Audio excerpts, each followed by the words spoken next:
Welcome back, everyone, to the next installment of Chaos Child. It's October 7th, Wednesday. Oh, excuse me, 8 p.m. Tomigaya, Shibuya. Aoba Clinic. A 2-minute walk from Yoyogi Park Station. This private clinic, 20 minutes away from the heart of Shibuya, was loved by the locals for its homey, comfortable atmosphere. The clinic offered internal and pediatric medical services. It had no facilities to allow someone to stay overnight. The wait was 10 minutes at worst. Some days it was more common to find the director's drinking buddies there telling bawdy jokes than it was to find patients. The only full-time doctor was the clinic's director. He had 2 nurses. The only times it ever got busy were during flu shot season and when the director's neighborhood baseball team had its annual tournament.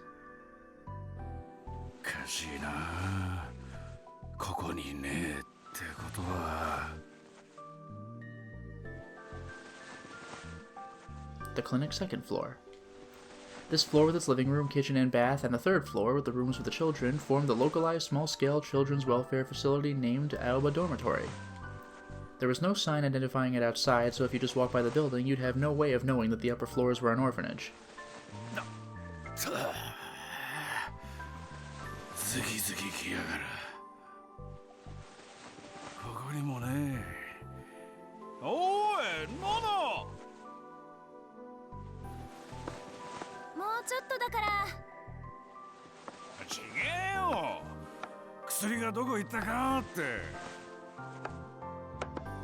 Wataru Sakuma, the director of the Aoba Clinic and Aoba Dormitory, looked at the dinner lined up on the table and froze. Boiled vegetables, whitefish with plum, tofu Hamburg steak, natto, rolled omelet with shiso leaves. The oldest girl at the dorm had been in charge of cooking ever since she came here when she was in 6th grade. Every year she started cooking more and more like an old woman.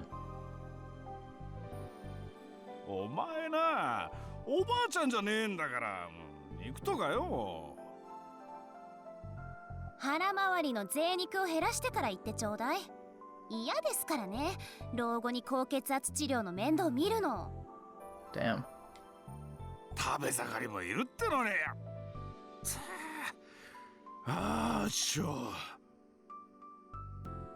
Sakuma pressed his hands up against his temples and rubbed them.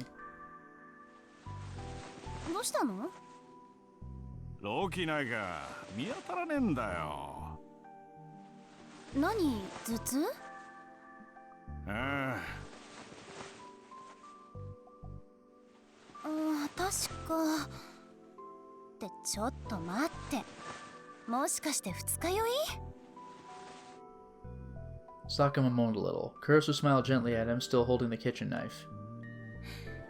父さん、そもそも課長で医者であるあなたが病院の仕事手伝ってるとはいえ、見習い看護師以下で娘である私に薬の場所を聞くのも問題ですけど、よりによって二日酔いですって？昨日の夜、残った事務仕事を私が片付けてる時に晩酌してたの？いや、仕事は俺だってしてたぞ。じゃあ、仕事中に飲んでたってことね。そんな酔っ払いに出せる薬はありません。あと、1週間禁酒にしますから。Damn. はあ？おい、の冗談だろ。できた。2人とも呼んできて。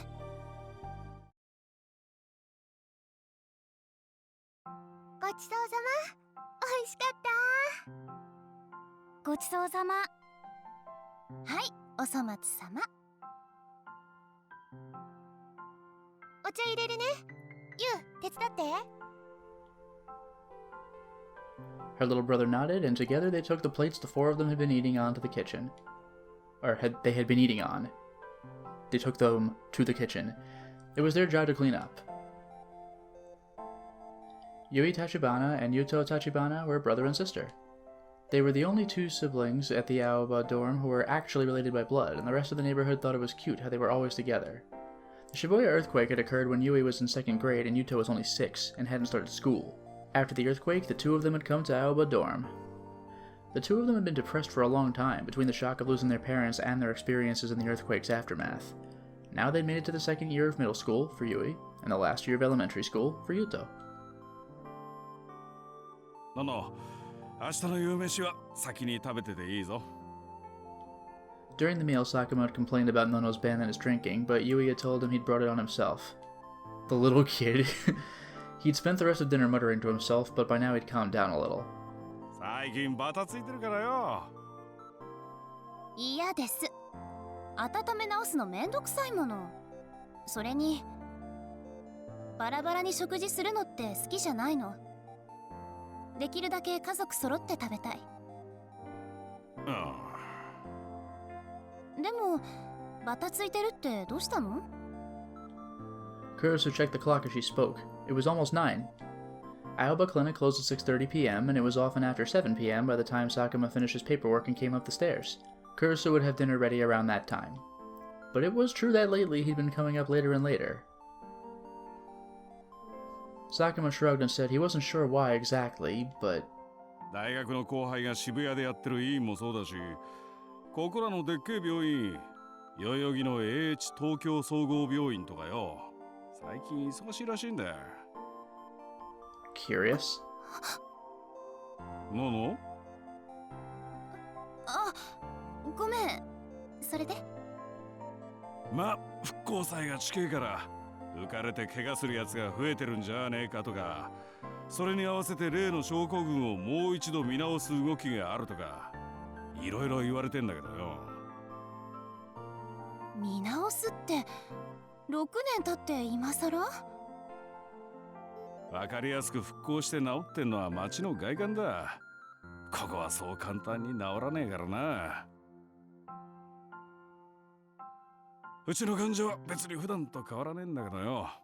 その後輩やら知り合いやらからなんだかんだと頼まれるのが多くなってんだよ。おかげで肩こって仕方ね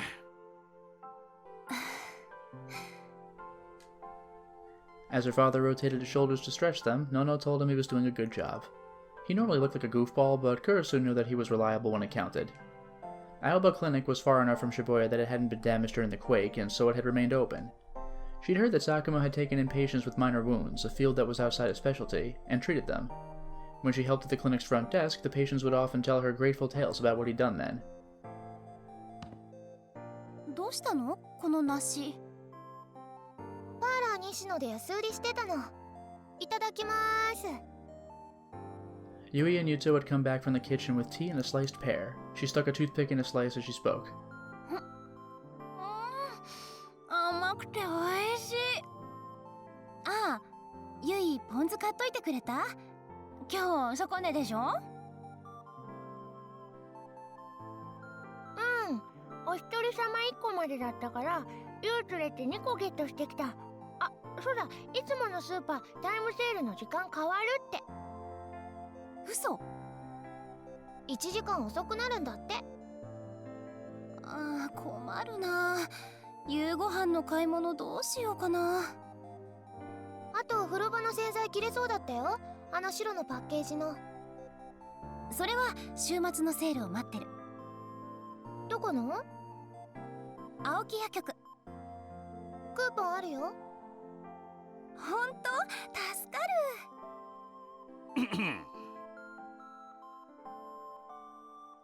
そうだ、ベランダ見た？洗濯物干す方の角のとこ。え？何？苔生えてるのびっしり。それが？なんとかしないとそのうち赤谷が湧くの。やだ。私だって嫌です。というか私が一番嫌。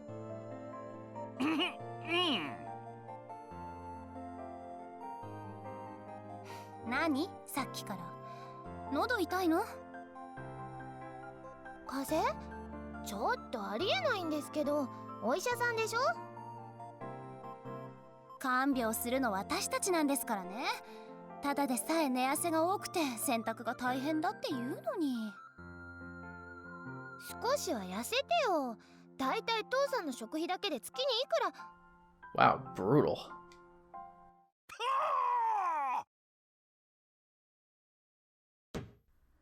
Sakuma slammed his teacup down on the desk. He'd reached the limits of his patience. なな、ゆい、話がある。ちょっと座れ。座ってんじゃん。あのな、お前ら。Sakuma pressed down on his temples again as he wondered where to begin. It felt like his headache was getting worse. But in the end, he couldn't come up with any ideas except to say it directly. もう少し高校生と中学生らしくできねえのか。は？ The two of them looked at him as if they didn't know what he was talking about. なな、お前趣味なんだ？何急に。いいからよ、趣味は。部屋の掃除。 That's a hobby? ゆいは。I understand getting pleasure out of it, but once you've cleaned it, it's clean until something goes wrong. You can't just keep doing that. セールのチラシ集め。Wow.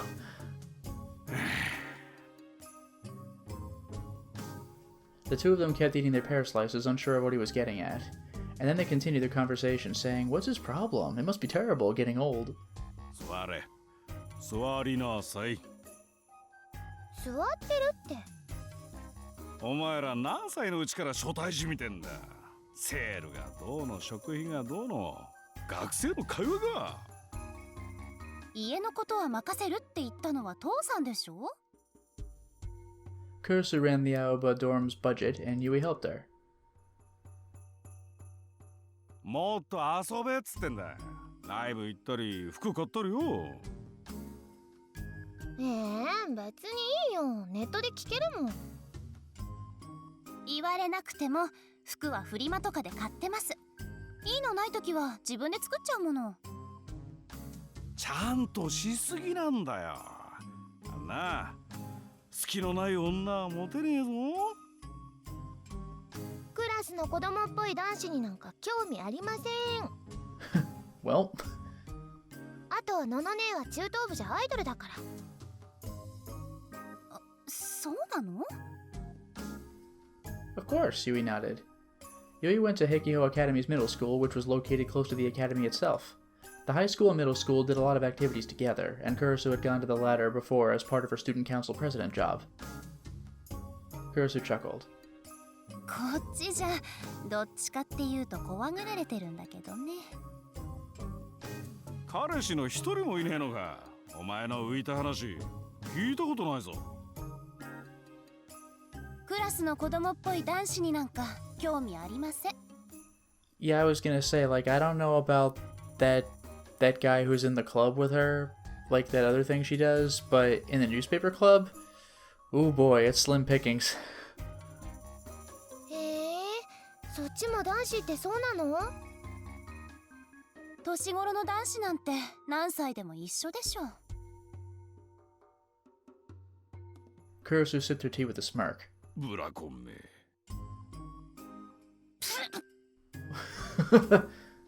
And then she spat it out like she'd been struck with a bullet.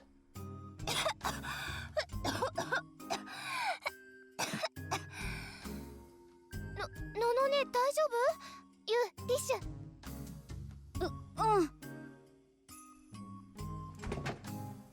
Kurisu coughed as she took the tissue from Yui, then wiped down the desk. 変なこと言わないでちょうだい。 Her face was bright red as she yelled at Sakuma. お前はタクルに構いすぎなんだよ。そんなんだと他の男が寄ってこないぞ。そんなことないです。あ、いや、寄ってきてるって意味じゃなくて。Kurisu waved her hand, annoyed. とにかくあの子は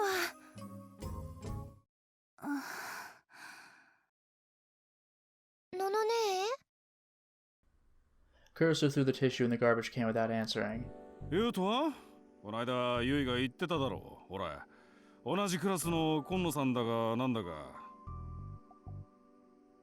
違うよ。いや違わないけど。 Now it was Yuto's turn to turn red. そうだ、それどうなったの？やっぱりラブレターだったんでしょ？隠し事はなしでしょ？どうなの？ Yuto shrank back into his chair, his tiny body becoming even smaller. Then he nodded. Yui leaned forward, excited. 徳田くんに徳田くんにバレてそれで Yui's expression switched from jovial to serious. 何からかわれた？ After a short pause, Yuto nodded. ユウ、ダメだよ。嫌なものは嫌って言わないと。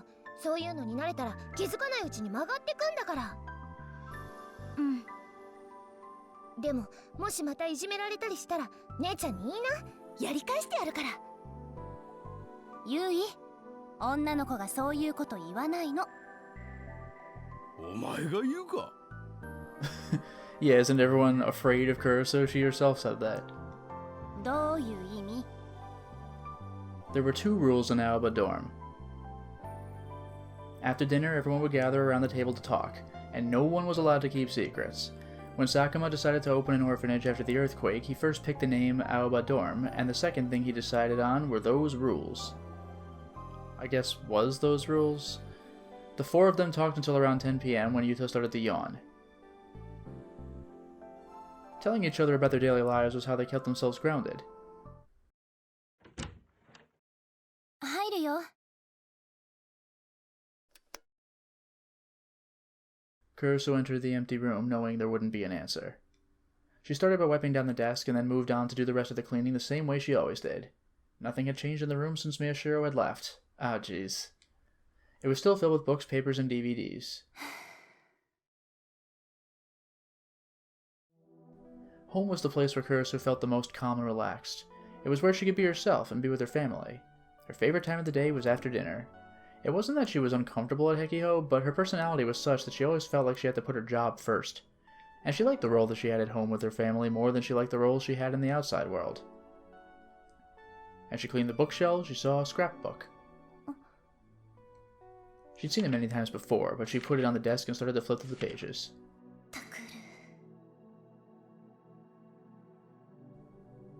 The book was filled with information on urban legends and crimes that had taken place in Shibuya, and on the last page was a collection of magazine and newspaper articles. The magazine article was dated about 6 months ago, just before Miyashiro had left home. And the newspaper article was from 6 years ago. It was about the Shibuya earthquake. This was why Miyashiro had left home and gone to live at Miyashita Park.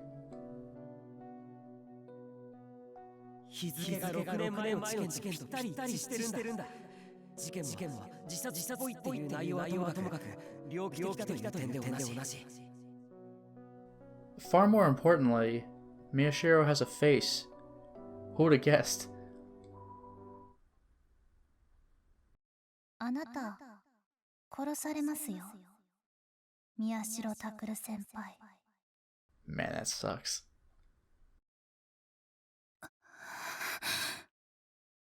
Something might be coming for him. Or maybe Takara was getting involved in something. As his older sister, she had to protect her little brother. But... 私は... Can I face what happened 6 years ago? There was a knock at the door. She tried to take a few deep breaths to calm herself before she spoke. 誰? 俺だ。入るぞ。何泣きそうな顔してんだ? She quickly put her hand up to her face. She wasn't crying. She took a quick breath to help her focus. どうしたの? 飯ん時、ちょっと変だったろ、お前。そう? Sakuma looked at the scrapbook on the desk. やっぱあいつがまた何かやらかしたのか。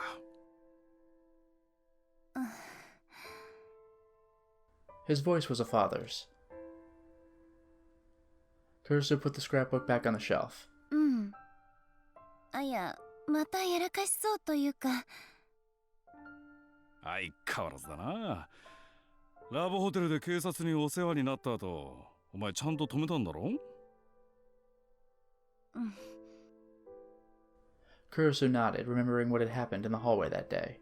それでも、なんかやめそうになくて。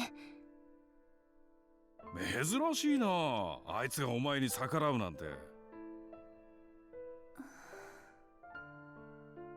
それは私がきちんと。なんだ、どうしたんだ？ Sakuma sensed that something was wrong with Kurisu and sat down on the bed. He motioned for her to speak. 父さん、あの子ってどうやって私じゃなくてうちに馴染んだの？ほら、長期昏睡から目覚めてリハビリ始めた時は全然心を開いてなかったでしょ？それを言ったら、ユイとユウトもそうだろう。言っとくけど、お前もそうだったぞ。私の話はいいから。前のこと覚えてねえな。だいたいそんなのちゃんとしたきっかけなんかあんのか？ Buddy crossed his arms and seemed to be trying to remember the past. Soon. いつ馴染んだかなんてわかんねえけど、初めて一緒に夕飯食った日は覚えてるわ。Kurisu realized that she remembered too. Even after he'd started his physical therapy and learned to walk again, for a while he'd kept eating dinner alone in his room. Sakuma had told him that everyone was supposed to meet and talk after dinner, but he'd used his poor health as an excuse to stay in his room. 私も覚えてる。そういえば、あれってなんでだったの？多分な。お前の単価だよ。え？あいつのリハビリ手伝ってたろ。家族なんだから私が面倒を見るっつって。Miyashiro had refused, but she told him there was no reason for him to be embarrassed now. She had been in charge of cleaning his catheter when he was in a coma, after all.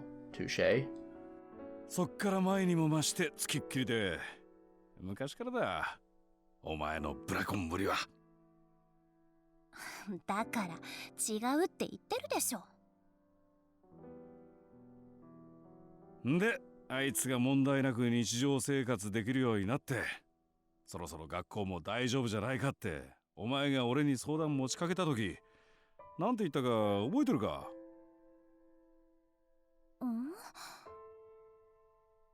？Kurisu tried to think, but she couldn't remember herself saying anything special. 小学生の時、学校にあまり行っていなかったって言うけど、私が行けるようにする。もしあの子をいじめるやつがいたら、私がやり返してやる。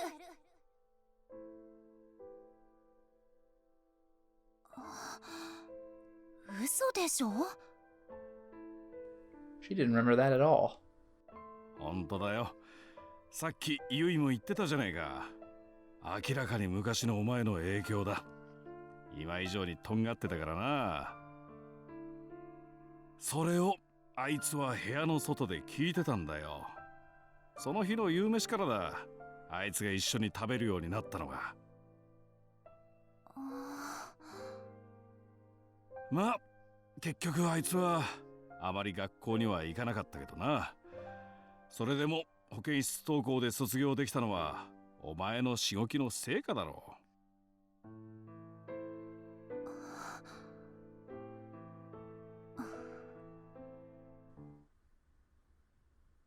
As she listened to Sakuma's words, she could feel the terror that had been building inside her start to fade away. Instead, she felt a mixture of confidence, nostalgia, and joy. そんなこと、私言ったかな？ののねえ、何してんの？そっちこそ二人でどうした？ユウのトイレ。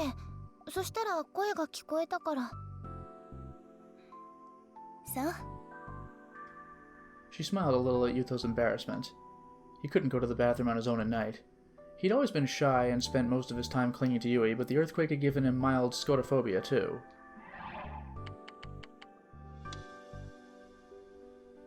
A type of specific phobia. A specific phobia is a type of mental disorder where the subject exhibits an extreme mental and physical rejection response towards a specific object or situation, such as heights or needles. Scotophobia is the fear of darkness, and is commonly found in small children. The primary causes of this disorder are experiencing trauma in a dark place or being unable to control the instinctual fear that humans, being non-nocturnal creatures, have of the dark. ねえ、二人はタクルに帰ってきてほしい？当たり前じゃん、家族だもん。っ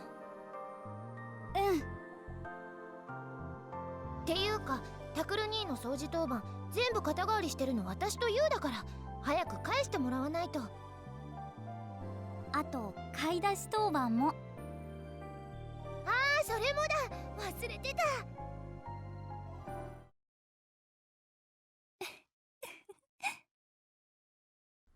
Kurusu laughed and looked around her missing brother's room at her family. There was no changing what happened 6 years ago now. ユイ。ユウトをいじめるやつがいたら、やり返してやりなさい。もちろん。She would just have to protect her family, so that they could live together again. Kurusu took out her smartphone and left the room, leaving her uncertainty behind.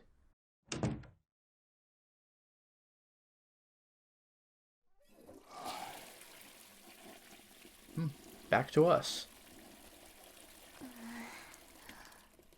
We immediately die. Just forget all of that in this entire installment. Something immediately comes to kill us.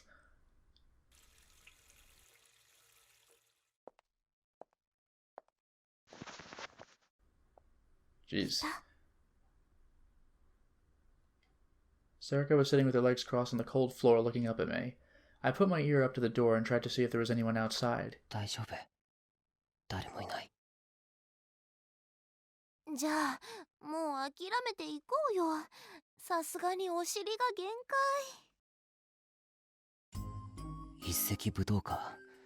数年前のニュースだったと思うんだけど、トイレの鍵が壊れて2日間くらい閉じ込められた人がいて。Just like, how about I give you a little lecture? Ugh, God, no. 救出された時に閉じ込められてどうでしたかって聞かれて、こう答えたんだ。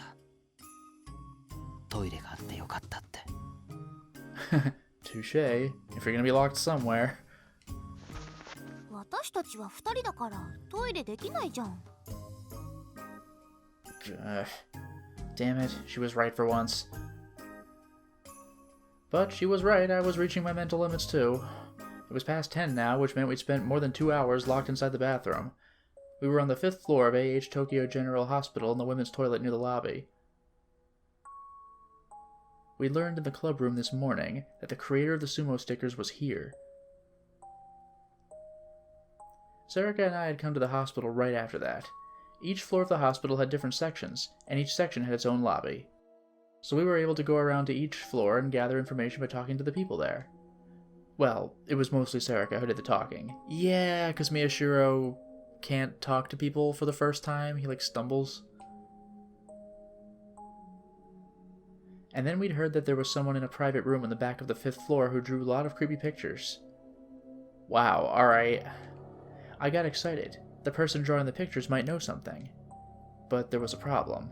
Namely, the ward they were staying in. The 25th ward? From the silver case? There were 2 wards on the 5th floor. The first was the gastroenterological ward, straight down the hall from the lobby. But to get to the place where we wanted to go, you had to take a right from the lobby and go to the psych ward. To meet with patients in the psych ward, you needed permission from the patient and the hospital. If you weren't there to meet someone, you wouldn't even be allowed in. While we were sitting in the lobby trying to come up with a plan, visiting hours for the psych ward ended. Then hours for the gastroenterological ward ended too, and we had no good excuse for being there any longer.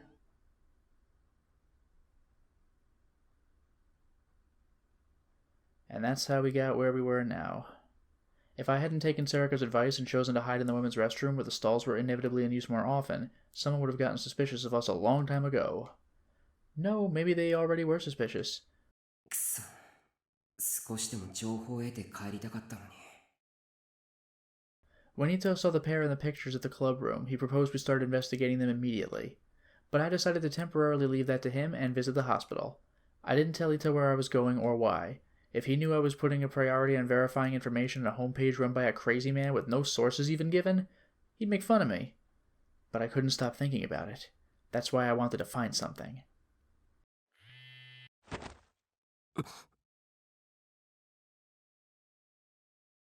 My phone suddenly started to vibrate.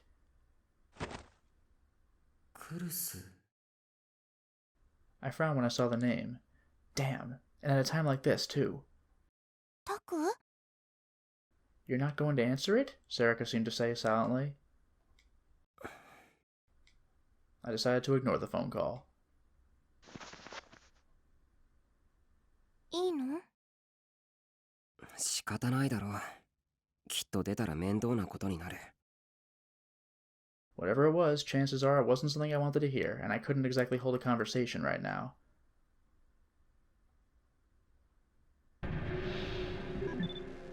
Oh boy, at least we might get a little bit of lightheartedness out of this. We'll find out.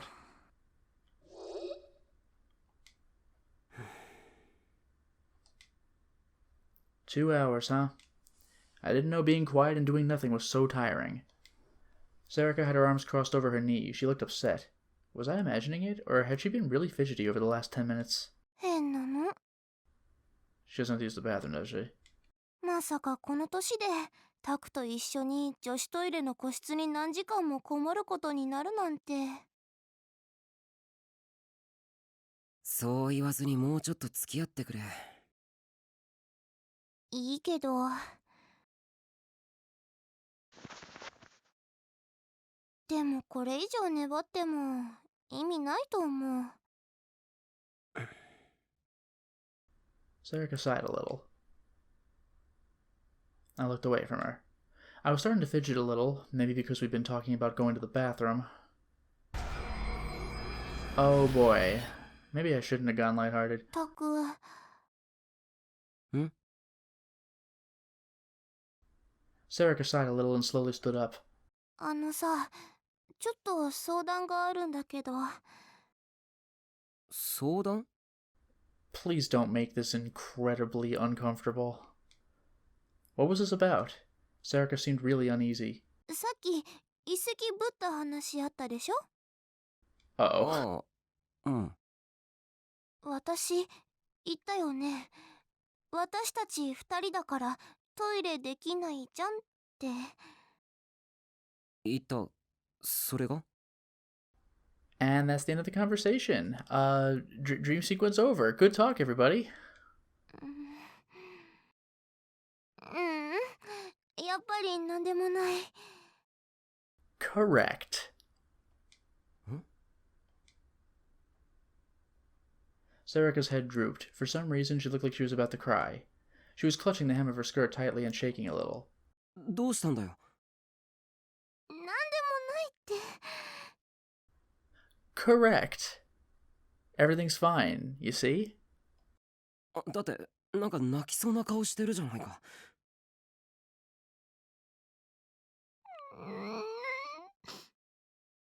Finally, she started to bite her lip as if she was trying to endure something.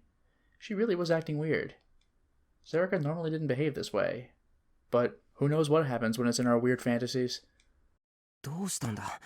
言ってくれないとわからない。 Sarika just shook her head from left to right. She wasn't even looking at me anymore. What was going on? I didn't understand it at all. I'd never seen her like this before. Until just a moment ago, we were having a normal conversation.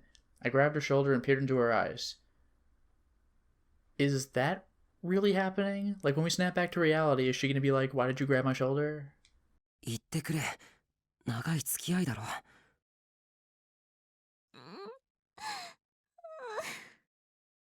僕を信用できないのか。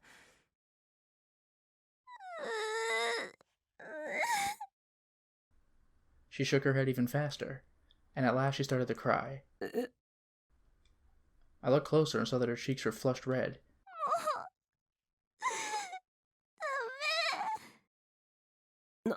何がダメなんだ。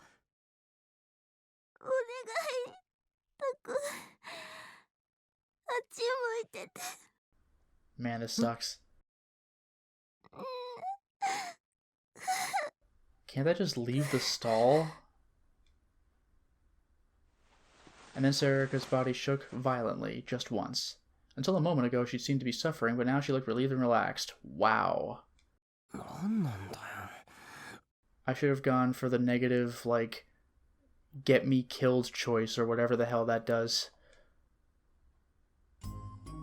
I suddenly looked down. Really?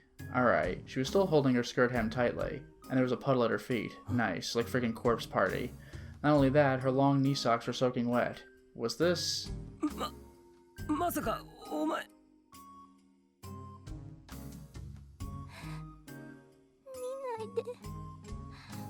Oh, I won't.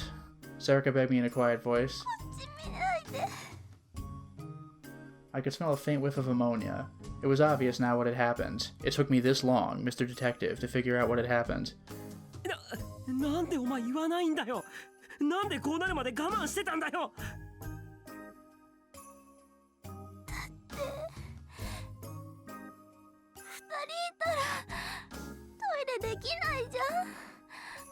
Makes sense. タカがいるのに目の前でできるわけないじゃん。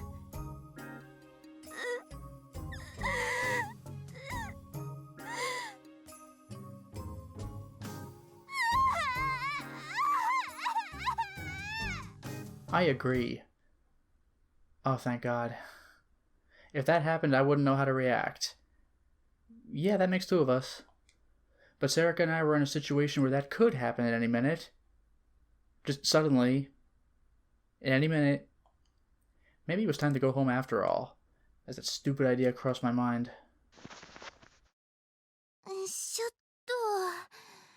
とねえタク、とりあえず今日は諦めて出直そうよ。 Yeah, but like, and do what? This? Like, this sucks. We're just sitting here for 2 hours. Sarika stood up and rubbed her butt a little. お前は気にならないのかよ。え？この病院は This was the hospital we'd snuck into a long time ago looking for an urban legend called Amy. In the end, we had to give up before we could figure it out, but if there was some connection between the sumo stickers and this hospital... そりゃ気になるよ。調べられるなら調べたい。でもこうなっちゃったらさ、明日からちゃんと面会時間に通い詰めて入れるチャンスを待った方がよくない？ Meh. それはもう今だったらこの回で見つかりさえしなければ普通に外に出られるでしょ？ That is true. No one else knows about anything. This place had an ER, so it was open at night, and people would be going in and out. As long as we could get to the first floor lobby safely, we'd be able to walk right out. Damn it. Maybe we didn't have a choice. わかった。とりあえず My phone vibrated again. またか。 I thought it was Kurisu calling me again, but it wasn't. I checked once again that there was no one in the restroom and answered the phone. もしもし。おい、宮代。お前、今どこにいる？どうした？副部長が事件を追うのはやめなさいって切れてるぞ。Seriously? 今、あなたたちは何してるんだって問い詰められた。てか、怒鳴られた。怖かった。お前まさか。Yeah, Ito said. 全部喋った。そしたら、設置した監視カメラを外しなさい。いや、私が今すぐ外しに行くっつって電話切られた。お前そこは耐えろよ。無理言うなよ。思わず副部長に敬語だったぞ俺。Gah, damn it, that coward. Well, I knew how he felt. で、とりあえずお前のことは何か別に気になったことがあったみたいで、尾上と一緒にそれを調べてるみたいですって言っておいたから。何してるか知らねえけど、副部長に殺される前に謝っとけよ。てか、電話に出てやれ。 Brutal. He hung up before I could say anything. It was clear that he wanted to stay out of this. With nothing else to do, I put away my phone. のんちゃん元気出たんだ。よかった。 Serica looked happy. She must have overheard the conversation. いや、よかったじゃないよ。でものんちゃんらしいよ。 Serica nodded to herself, satisfied. She really did look happy. お前どっちの味方なんだ？タクだよ。タクだってのんちゃんが元気ないの嫌でしょ？そりゃ、いや、いい。